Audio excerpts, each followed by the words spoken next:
Hey, I'm sitting here with Yacine Terai of StartupToken, and we're at the Beyond Block Summit in Seoul.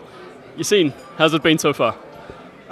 Listen, this has been, as usual in Korea, an exciting community, very interested in the crypto space, definitely taking a new direction because maybe last year Korea was more known as funding country where you come here to raise money and you go around, do your roadshow.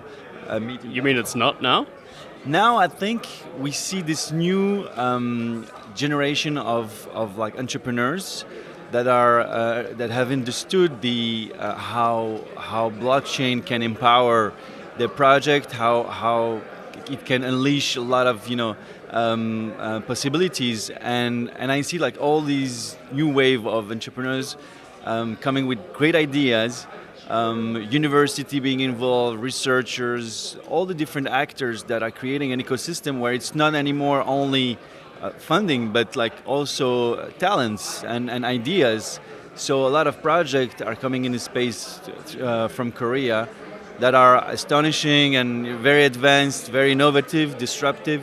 So yeah, it's changing, and the country is maturing on that aspect.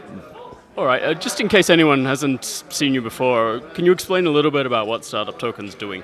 Yeah, so basically I started as an advisor in multiple projects last year and turned StartupToken into more an acceleration to help entrepreneurs to frame their project, to really conduct a proper funding pipeline in order to distinguish if they are really raising through a utility token or a security token, what regulation they should follow. Last year was the Wild West. Everybody was just shooting a website saying they're going to change the world and they needed like $20 million to do it. Now it's more about let's build something sustainable, framed for the long term. So we are establishing all the ecosystem, matching mentors. Like we are recruiting actually a lot of mentors now. We want like this new experts, this new expertise to come in the space, and we are like the platform where we can match blockchain experts with founders and the community. And so we are creating this ecosystem in order to have compliant, trustworthy startups, and not just like gamblers or players, scammers. We try to clean a bit the space because we really believe that this is an amazing industry and the potential is so big. And yeah, we just want to be the kind of best practice, facilitators, let's say. So we are an accelerator, a new kind of accelerator, dedicated to blockchain startups. And here we are, as I was telling you, we're looking for talent.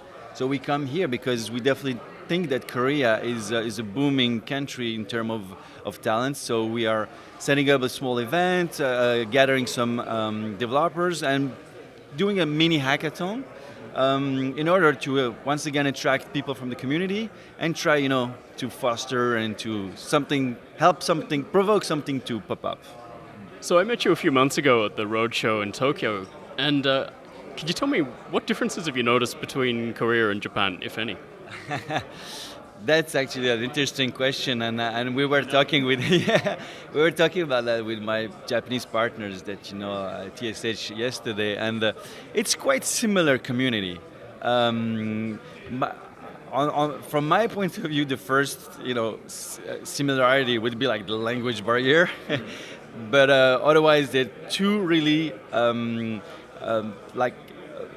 strong communities involved in the crypto space. Now, Japan will be a bit more tempered because of and slow down because of the regulation that is putting this, like slowing down the growth and the innovation. Unfortunately, a lot of Japanese people are, going abroad to raise the funds.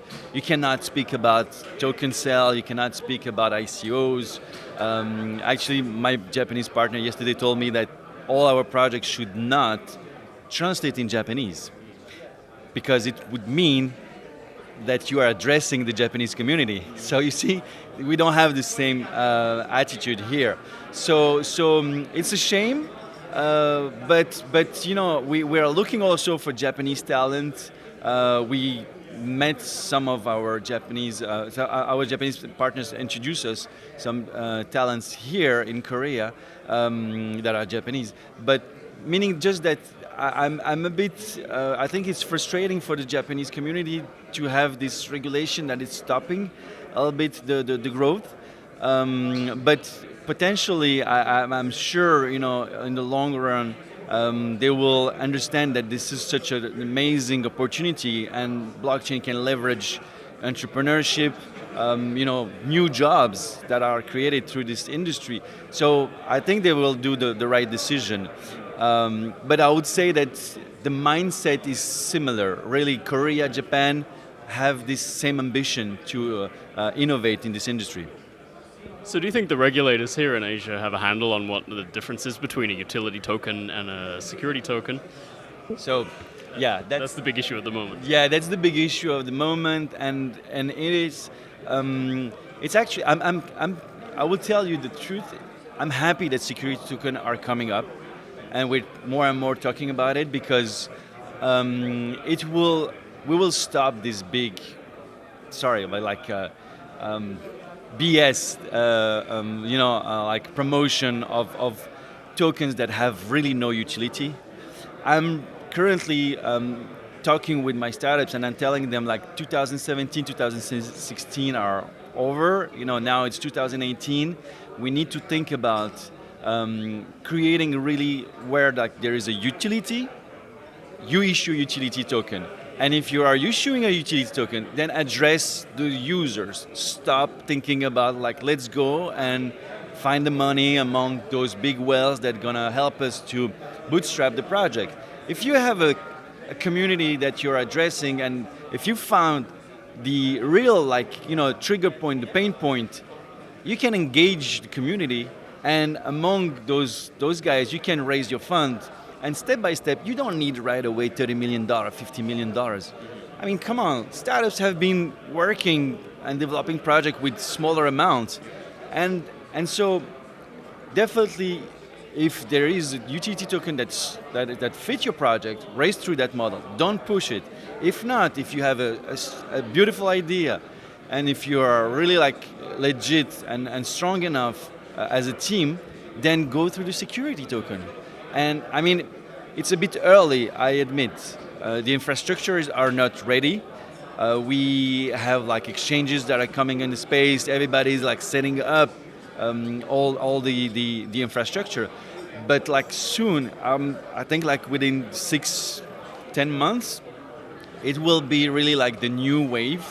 And I mean, I can't wait to see this, the possibility to stake and like invest through security token, to trade it in a seamless way, just as we're doing with utility tokens. And I definitely think we are going toward this direction. So you, as a founder, you won't be like anymore living in that stress of like maybe the SEC will knock at your door, or like any other regulator, and say, hey, what you're offering here is actually not a utility token but a security. You know, you define exactly how you want to raise. We're going to help you to do that. And if you have like an innovative project, it will go by itself, because the power of this industry is the community and the network effect, where like rapidly, the word spread out. Your project, if it's good, it's going to grow by itself. Right. So as an accelerator, do you make any contacts with some of the local regulators in the markets where you work, and are you introducing your projects to them? Because I think they have to work with the regulators if they want their project to be approved. Absolutely, yeah, you're right. We are trying to establish a contact. We are incorporated ourselves in Gibraltar. Gibraltar has been one of the first country very innovative and forward-thinking in terms of regulation. And they really open and welcoming any entrepreneurs. We facilitate the connection with the regulator for our startup, and we like inviting them. We tell them like, okay, we can help you to incorporate in Gibraltar, meet the regulator, submit your project to be sure that you're going to the right direction. We internally in our team hired a chief compliant officer that is reviewing all the regulation around the world and try to frame the project, reviewing the white paper with the team and telling them, okay, if you're addressing this community, you should do this, do that. Because ourselves, we cannot follow up on everything that's going on. And I think, the regulator himself is not really aware of what's going on and how he can adapt the regulation according to the technology, the innovation that technology is creating.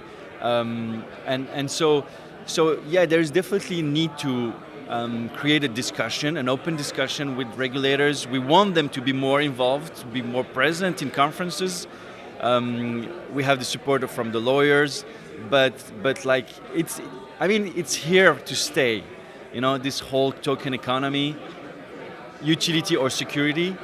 So let's grasp it and try to create the most friendly ecosystem for those entrepreneurs to innovate and create value for all of us. Yeah, it sounds generally positive. So, of all of the stable projects you're working on now, which ones? So, name one or two that you would say look the most promising or the most ready to roll.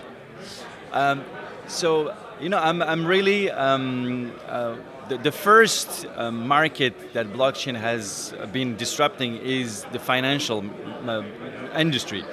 And I would tell you that one of the projects we're supporting that is called Ethic Hub. I love all the projects. I'm on board, of course. But if I have to pick one, I will tell you Ethic Hub is the team that is bringing something that is very useful, matching. They're creating a peer-to-peer lending platform, helping those that need small amount to boost their company in underdeveloped countries to raise among people that have access more easily to to finance and raise among those people small amounts like $1,000, but it helped them to buy a new tool or a machine in underdeveloped countries. And I love the fact that we're using here blockchain to help people create communication in a seamless and exchange of value in a seamless way through blockchain. And I see here really a utility for the blockchain and for a token. And we have it's a project that has a social impact, a positive social impact. So combining blockchain social impact is something that really I love that and helping more and more projects. And we have set up actually a little foundation called Blockchain for Humanity, where we're using blockchain and helping a project that have a social impact in general around the world. So any entrepreneurs that feel like they have this good idea and want to socially, have a positive impact on any societies, just pop in or send us an email, and we're gonna make anything possible to help you grow your project. Alrighty then. Well, just to wrap up, where can people see more about it and find you? So website StartupToken.com, our Twitter account, Medium. We post a lot of things on Medium too, and just join any meetup group. We have a dozen of meetup around the world. Join us as an enthusiast, a mentor if you have kind of skills, an expert, or an investor if you want to invest in some project, obviously. But you can definitely find us somewhere around the world, no problem. All right, thanks a lot, Yacine Terai. Thanks very much, John.